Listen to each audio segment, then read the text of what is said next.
ಇವತ್ತು ನಮ್ಮ ಜಿಲ್ಲಾಧಿಕಾರಿ ಮತ್ತು ಪೊಲೀಸ್ ವರಿಷ್ಠಾಧಿಕಾರಿ ಹಾಗೂ 4 ಜನ ಶಾಸಕರು ಸೇರಿ ಸಭೆ ಮಾಡಿದರು. ನಾವೇನು ಅನ್ಕೊಂಡ್ವಿ, ಏನೋ ಒಂದು ಸಿಹಿ ಸುದ್ದಿ ಕೊಡ್ತಾರಂತ ಬಂದ್ವಿ. ಆದರೆ ಯಾವುದೇ ಬದಲಾವಣೆ ಇಲ್ಲ ಅವ್ರ ಆರ್ಡ್ರ್ನಾಗ.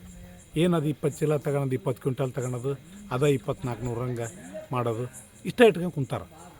ನಾವು 8ನೇ ತಾರೀಕಿಗೆ ರಾಷ್ಟ್ರೀಯ ಹೆದ್ದಾರಿ ಬಂದ್ ಕರೆ ಕೊಟ್ಟದ್ದಕ್ಕೆ ಇದನ್ನು ಮಾತಾಡಕತ್ತಾರೆ.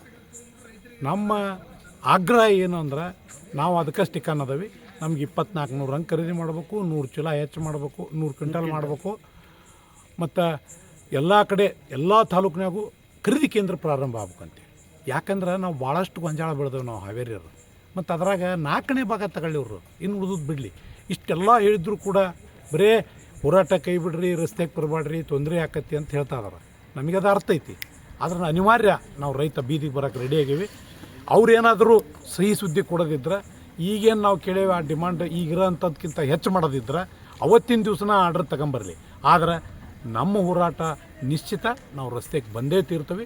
ಅವರು 8ನೇ ತಾರೀಕಿಗೆ ಬೆಳಗ್ಗೆ 10 ಗಂಟೆಗೆ ಮೂಟೆಬೆನ್ನೂರು ರಾಷ್ಟ್ರೀಯ ಹೆದ್ದಾರಿ ಬಂದ್ ಆಕತಿ.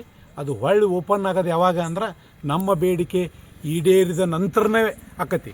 ಬರೀ 2 ತಾಸು ಅಲ್ಲ, ರಾತ್ರಿ ಸಹಿತ ನಮ್ಮ ರೈತರು ಅಲ್ಲೇ ಮಲಗಿ ಚಳವಳಿ ಮಾಡ್ತೀವಿ ಅಂತ ನನ್ನ ವಿನಂತಿ. ಬಟ್ ಎಲ್ಲ ನನ್ನ ರೈತರು ಗೊಂಜಾಳ ಬೆಳೆದವ್ರು ಒಮ್ಮೆ ನೋಡೇ ಬಿಡೋಣ.